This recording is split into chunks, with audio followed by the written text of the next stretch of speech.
Neste dia 25 de março de 2024 se completa 200 anos do Senado Federal. A casa completando 200 anos tem um presidente, que é o Rodrigo Pacheco, que não é tão adorado ou não é bem visto tanto pelos senadores e congressistas da direita. Tudo em função do mesmo arquivar alguns processos que poderiam andar no Senado.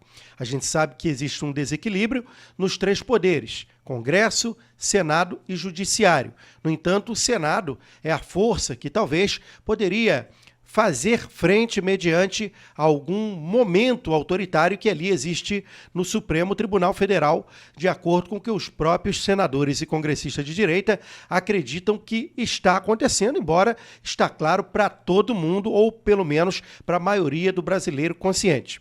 No entanto, neste dia de celebração de aniversário de 200 anos do Senado Federal, o então senador Eduardo Girão e também com a presença do Rogério Marinho, que é líder da oposição, fizeram um pedido ao então presidente do Senado, Rodrigo Pacheco, para fazer uso da palavra. Na verdade, foi mais um questionamento, uma pergunta ao Rodrigo Pacheco se iria poder discursar. No entanto, foi negado pelo Rodrigo Pacheco o discurso. E, claro, o Eduardo Girão e também o Rogério Marinho não ficaram satisfeitos com essa atitude do Rodrigo Pacheco. Portanto, foi às redes sociais e publicou esta indignação. Vamos ver aí o Eduardo Girão com a palavra também do Rogério Marinho sobre esta atitude do Rodrigo Pacheco. Paz e bem, minha irmã, meu irmão brasileiro, estamos aqui na porta do plenário do Senado Federal. Eu, senador, líder da oposição, senador Rogério Marinho, nós questionamos o presidente se iríamos ter o poder de fala, como em outras sessões sempre temos, sempre tivemos, mas ele nos negou a possibilidade de falar, na sessão dos 200 anos da nossa casa.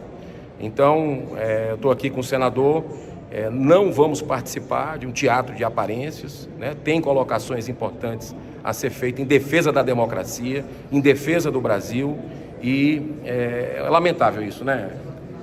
Pois é, Girão, infelizmente nós vamos passar por esse constrangimento, O presidente, infelizmente, entendeu que não deveria haver uma voz da oposição.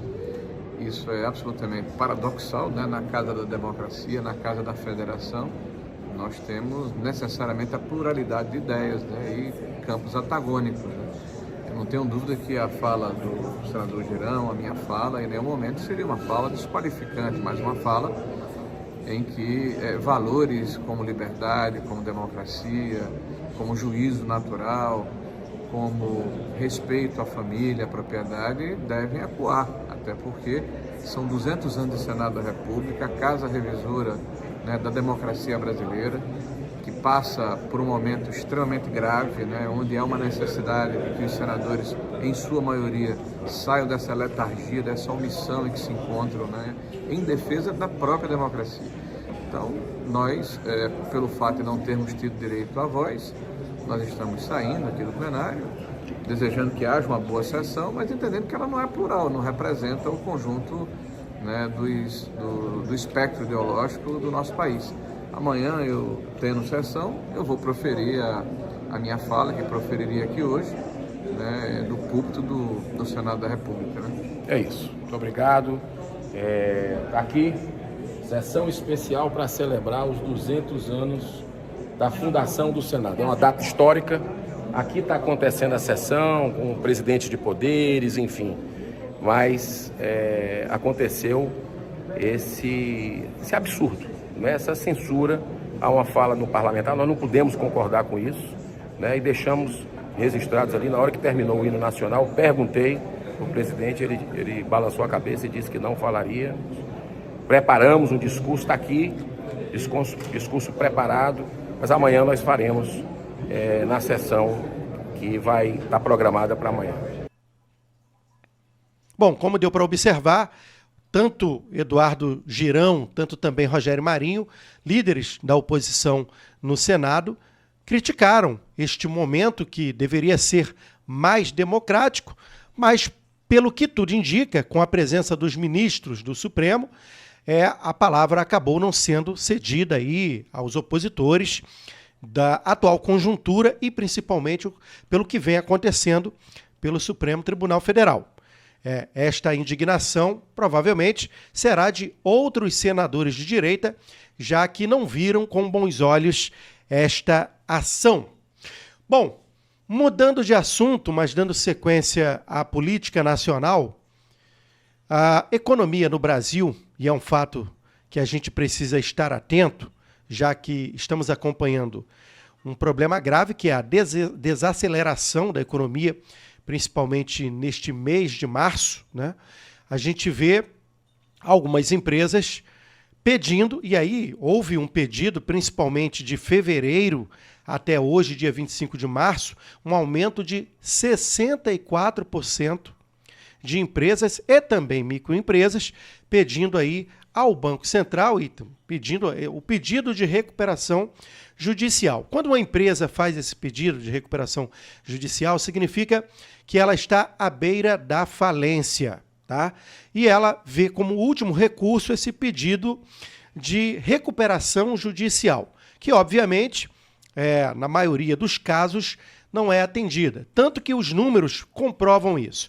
Das 700 mil empresas que fecharam as portas desde janeiro de 2023, quando Lula assumiu o governo, estas que hoje estão pedindo recuperação, algumas reclamações são flagrantes e tem temas bastante interessantes que devemos estar trazendo aqui para vocês. Um deles é que a maioria dos empresários que reclamam, principalmente pelo que aconteceu quando algumas políticas contrárias ao governo Bolsonaro na época, enquanto Bolsonaro pedia para que as empresas abrissem e funcionassem, havia uma campanha na mídia e alguns, obviamente, alguns líderes de oposição dentro ao governo do então presidente Jair Messias Bolsonaro pediam que as empresas ficassem em casa. E o tal do fica em casa era uma coisa que o Bolsonaro falava, que a hora a conta não ia fechar e que ia acabar acontecendo.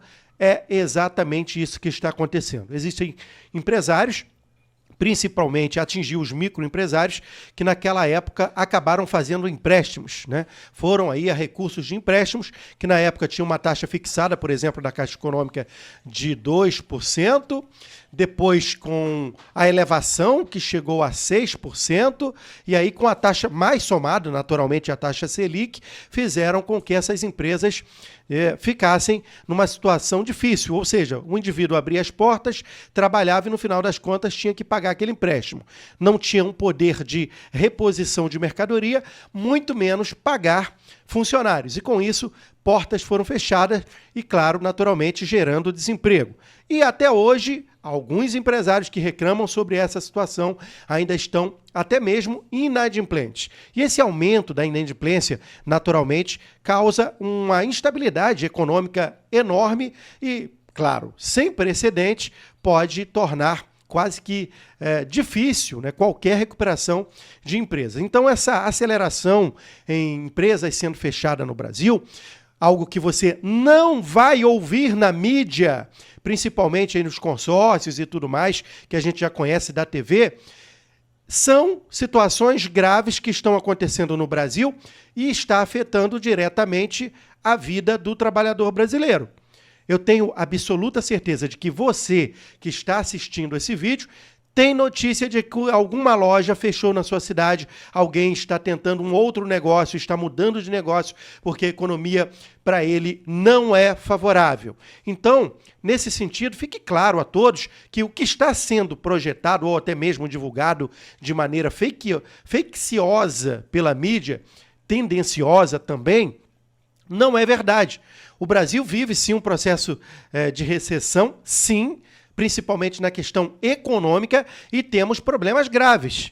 que não pode ser tapados com a peneira, porque naturalmente estão tentando jogar essa coisa lá para frente, para os próximos governos, como já é peculiar ao governo petista em inúmeras e inúmeras oportunidades que o fez. Então, nesse sentido, o que se precisa naturalmente trazer o conteúdo verdadeiro para você aqui no canal é de que empresas estão fechando, economicamente o país vive um problema de recessão, os preços altos no combustível, o aumento na conta de luz, o aumento no combustível e o aumento principalmente nos alimentos causam claramente ao brasileiro um desconforto com o desgoverno de Lula.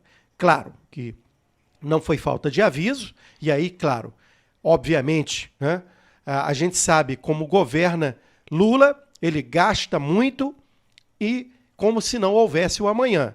E todo governo que gasta muito sem pensar no amanhã, não precisa nem ser governo, né? Qualquer pessoa que gasta muito sem pensar no amanhã vai quebrar, não vai longe. É mesmo assim que deve se pensar alguém que imagina de forma clara. Na sua casa, você ganha um salário, você não pode gastar 2. O Brasil tem 54 milhões, ou seja, Bolsonaro deixou 55 bilhões nos cofres públicos. Ele gastou tanto que hoje a nossa dívida externa aumentou e nós temos um déficit público de 230,5 bilhões nos cofres nacionais. Essa conta, quem vai pagar é você e também sou eu, que não votei nele, mas vou acabar, ou já estou pagando, na verdade, todo dia que a gente consome qualquer produto neste país. Economia ruim, governo ruim, enquanto tem muita gente ainda batendo palma para maluco dançar. Sabe por quê? Estes que estão batendo palma são exatamente que mais estão recebendo verba, principalmente para divulgar mentira. Fica dado o recado, fique atento. Vando Soares, do Rio de Janeiro.